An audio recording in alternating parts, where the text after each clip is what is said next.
salaatu wasalaamu ala ashrafi xalqillah muhammad ibn abdillah mbokk julliti ñu ngi sant yàlla subhanahu wa taala julli si yenent bi sallallahu alayhi wa alihi wa sallam ñaanal yenent bi ak njabootam ak waa këram yàlla na yàlla dolli xéewal yàlla na yàlla dolli yërmande xéewal ci kawam moom ak sahaabam moom ak ñoñam mbokk julli di lan la ñuy fàttali yàlla nee na subhanahu wa taala fàttali leen ndax fàttali dina jariñ way gom ñi ñu ngi ñaan yàlla subhanahu wa taala mu def ñu ci way gom ñi mbokk jullit yi lan la ñuy fàttali mooy dafa am loo xamante ne lu ñu yitteela lu am importance loo xamante ne yàlla dafa ne nañu julli mbooloo nañu julli mbooloo nañu julli mbooloo yenente bi neen julli ñaari julli yi gën a métti ci ab naafiq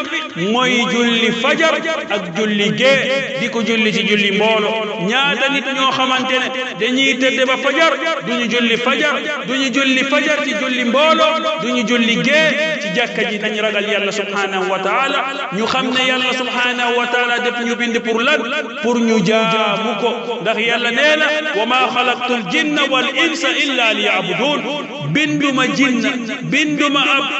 ab yéen doomu aadama lu dul rek ngeen jaamuma waaye nag nekkul ci jaamu yàlla ci ab loo xamante ne da ngay tëdd ba bët set war a julli 5 heures du matin ngay tëdd ba 7 heures nga xam ne sa heure liggéey jot na nga doog a jóg di julli loolu julli naafik la nañu moytu mbokk jullit yi ndax yenente bi nee na asalu salaatu wala munafiqin salaatul isha wa salaatul fajr julli bi gën a diis ci ab naafiq muy julli gee ci mbooloo wala muy julli fajar ci mbooloo léegi nag ñaata nit ñoo jëlu melakaanu naafiq bàyyi nañu julli ci jàkkay yenente bi nee na man ak sama sahaaba yi man dama bëggoon naa def loo xamante ne damay digal nit ki woote pour julli ñu taxawal julli ma jël ay samay ñoñ samay sahaaba ñenn ci samay sahaaba yi ñu dem ci kër ñoo xamante ne ñii dañuy julli seen kër ma taal seen kër lu dul woon li fa nekk ay xale ak ay soxna dinaa taal seen kër ndax ñoom ñu deewaale ci biir ndax bàyyi nañu sama yoon ndax bàyyi nañu sama sunna ibnu mas'ud dafa ne ñun daawuñu xam ab naafik lu dul koo xamante ne du julli gee mbooloo du julli fajar ci jàkk léegi nag dafa am benn waay boo sahaaba boo xamante ne moom ab gumbalaw mu ñu ngi koy wax abdullah ibn ummi maktum dafa ñëwoon ci yenente bi sallallahu alayhi wa alihi wa sallam mu wax ya rasulallah mu ne yow yenente bi yow sàngat man awma koo xamante ne dina ma tee yóbbu ma ci jàkka ji ndax man ab gumbola léegi nag jaan yaa ngi ci yoon xaw ma ndax darañ ma mat wala duñ ma mat léegi nag ndax yenente bi mun nga ma woyofal ma julli sama néeg yenente bi dafa ne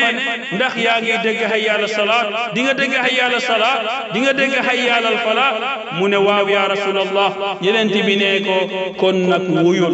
ñun ñi nga xamante ne nekkuñu ay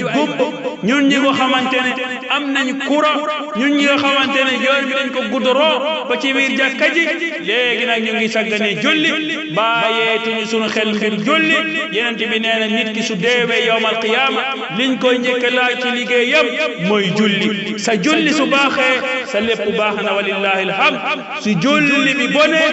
yàlla dee ne faalewu ma leneen li mu daan jëf bokk julli nañ ragal yàlla subhanahu wa taala nañ delloo suñu xel nañ delloo suñu bopp yàlla ñu xam ne yàlla def ñu bind pour ñu jaamu ko yàlla bind ñu pour ñu nekk fii ci àdduna di xëccoo ci wutum alal loolu la yàlla wax wa fi samaa'i rizqukum wa ma tu'adun yàlla waxaat ci beneen aaya wa ma xalaqtu jinna wal insa illa liya'budun yàlla waxaat ci beneen aaya bal tu'thiruna al hayata ad-dunya wal akhiratu khayrun wa abqa xoolal ma ñii ñoom xool nañu aduna puqare aduna kom aduna xaalis aduna ba fàtte alaxira ba fàtte danañu dee